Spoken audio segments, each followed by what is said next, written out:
بسم اللہ الرحمن الرحیم الحمدللہ۔ میرے بھائیو دوستو، اللہ رب العزت سے گمان کو بہترین رکھنا چاہیے۔ جیسے فرمایا کہ اللہ رب العزت نے بندہ میرے ساتھ میں جس طرح سے گمان کرتا ہے میں اس کے ساتھ میں وہ معاملہ کرتا ہوں۔ بندہ مجھے دل میں یاد کرتا ہے تو میں مجمع میں یاد کرتا ہوں بہترین۔ بندہ میری طرف چلتے آتا ہے تو میں دوڑتے ہوئے آتا ہوں۔ اسی لیے میرے بھائیو دوستو، ہر دعا کرتے خود میں یہ لحاظ رکھنا چاہیے، اللہ میری دعا کو قبول کر رہے ہیں، اور استغفار کی کثرت کرتے رہنا چاہیے، اللہ سے معافی مانگتے رہنا چاہیے۔ اللہ معاف کرنے والے ہیں، گناہوں کو بخشنے والے ہیں۔ کیونکہ جو بندہ اللہ کے سامنے روتا ہے، آنسو بہاتا ہے، دو آنسو خطرے کیوں نہ ہونے دو، اس کے آنسو بہانے کے خطرے کی بنیاد پر اللہ پاک جہنم کی آگ کو بجھا دیتی ہیں قیامت کے دن۔ اگر آدمی دو خطرے دنیا میں اگر آنسو بہا لے گا اللہ کے ڈر سے، اللہ کے سے رو رو کر معافی مانگے گا، اللہ اسے معاف فرما دیتے ہیں۔ اسی لیے آدمی کو چاہیے روزانہ اپنے گناہوں کو سامنے رکھ کر اللہ سے سچی اور پکی توبہ کرے۔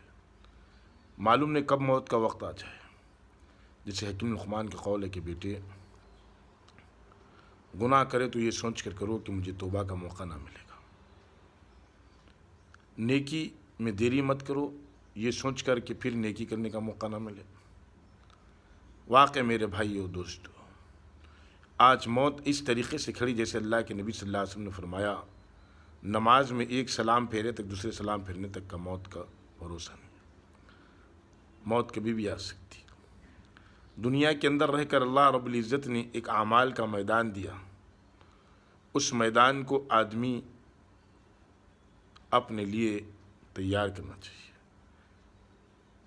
یہ اعمال کا میدان اگر ہاتھ سے نکل گیا تو ہاتھ پر کچھ نہیں آئے گا۔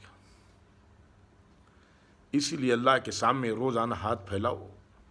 اللہ کے سامنے اللہ کو رونا پسند ہے، اللہ کے سامنے اللہ کا گڑ گڑانا پسند ہے، اللہ کے سامنے، اور اللہ سے بہترین گمان رکھو، کیونکہ تمام جاندار کو روزی دینے والے اللہ،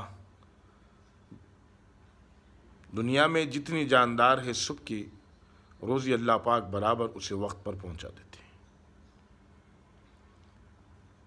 اسی لیے وہ اللہ کے سامنے اپنے ہاتھ کو ہمیشہ گڑ گڑائے رکھو، ہمیشہ پھیلائے رکھو، ہمیشہ رو رو کر اس کے سامنے عافیت مانگو، رو رو کر اس کے سامنے توبہ کرو، سچی پکی توبہ کرو، کیونکہ اللہ رب العزت سچی پکی توبہ کو قبول کرنے والے ہیں۔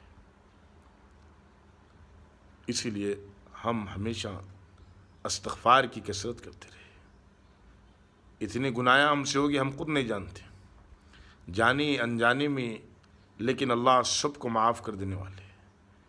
اللہ سے کوئی معافی مانگنے والا ہو تب اللہ معاف کرنے والے، اگر کوئی اللہ سے معافی مانگنے والا ہی نہ ہو تو اللہ کیا معاف کرے۔ جب تک اللہ رب العزت اس قوم کو نہیں بدلتی، قوم خود اپنے آپ کو جب تک بدلنا نہ چاہے۔ اسی لیے اللہ سے دعا ہے اللہ پاک ہمیں کہنے سننے سے زیادہ عمل کی توفیق عطا فرما دے، آمین، والحمد للہ رب العالمین۔